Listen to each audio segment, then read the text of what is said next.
பிரைஸ்லாம் கர்த்தருடைய பரிசுத்த ஸ்தோத்திரம் உண்டாவதாக. இந்த மத்திய வேலையில் கூட ஒரு சின்ன ஒரு டாபிக் பார்ப்போம். வேத வசனத்துலேருந்து நம்ம இரக்கம் ரெண்டு வகைப்படும். இரக்கம் ரெண்டு வகைப்படும். உதாரணமாக நான் சொல்கிறேன். பழைய ஏற்பாட்டில் நம்ம பார்க்கும்போது பழைய ஏற்பாட்டில் பலி ஆண்டவர் பலி தேவன் பலி கேட்டார். அப்புறம் நான் தண்டனை உடனே கண்ணுக்கு கண் பல்லுக்கு பல்லுக்கு தண்டனை கிடச்சிது. சரிங்களா? எப்படி தண்டனை கிடச்சிது?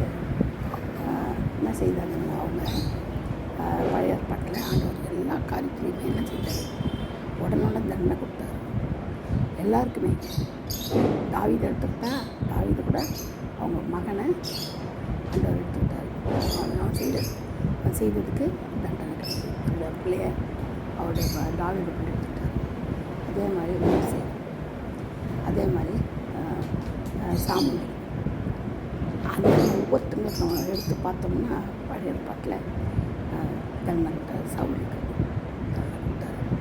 அது மாதிரி காரியங்கள். ஆனால் புதிய ஏற்பாட்டில் பாருங்களேன். புதிய ஏற்பாட்டில் பார்த்தோம்னா மத்தேயு 18:34 பார்த்தோம்னா என்ன சொல்லப்பட்டிருக்குது? தப்பு செய்தா என்ன தப்பு செய்தா?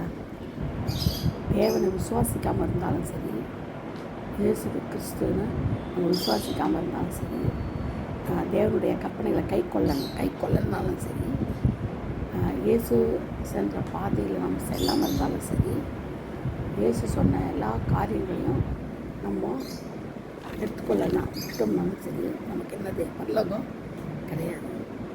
பரலோகம் கிடைக்காது. அதுக்கு நிறைய உதாரணம் இருக்குது. புதிய ஏற்பாட்டில் நமக்கு உதவி செய்து மட்டும் இல்லை, மன்னிக்க செய்யணும். என்ன செய்கிறாரு? உதவி செய்யணும்னு சொல்கிறாரு. நம்ம புதிய ஏற்பாட்டில் என்ன செய்யணும்? உதவி செய்யணும். உதவி செய்யணும். செய்யாமல் இருந்தால் கூட என்னது? பாவம். இப்போது பாவம் செய்யணும், சாவும். பாவத்தின் சம்பளம் மரணம். இப்போ பாருங்கள், தேவனை விசுவாசிக்காதது மூடன். தேவன் இல்லை என்று சொல்கிறது மூடன்.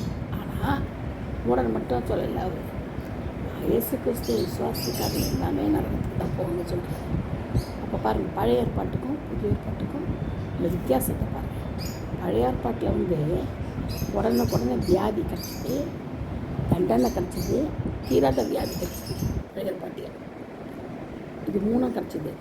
ஆனால் புதிய ஏற்பாட்டில் இயேசு கிறிஸ்து வியாதி வீட்டில் தந்தார். சாபத்தில் நமக்காக சிலுவையில் மறித்து நமக்கு உடலில் தந்தார். அது மட்டும் இல்லாமல், ஆனால் அவர் மேலே விசுவாசம் வைக்காதவங்க சரி, விசுவாசியாக அவரோட பாதை அடித்து உடனே பின்பற்றாலும் சரி, இயேசுவை மறுதளித்தாலும் சரி, இயேசுவை ஏற்றுக்கொள்ளாத எல்லாரும் எங்கே போவாங்க? நரகத்துக்கு தான் போவாங்கன்னு குறிப்பிட்டு சொல்கிறாரு. அந்த கடைசி வெளிப்பத்தில் பார்த்தோம்னா கூட பாருங்க, பொய்யர் அனைவரும் கூட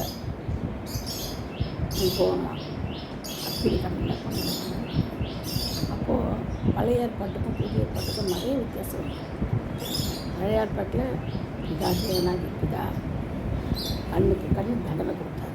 உடனே வியாதி மரணம் தண்டனை தீராத வியாதி எல்லாம் கொடுத்தாரு. வாகனத்தில் பார்க்குறோம், எல்லாத்துலேயும் பார்க்குறோம். விற்கிறாரா செய்கிறவங்களுக்கு, அது குறைக்கிறவங்க கலந்தவங்களுக்கு எல்லாமே பார்த்தோம்.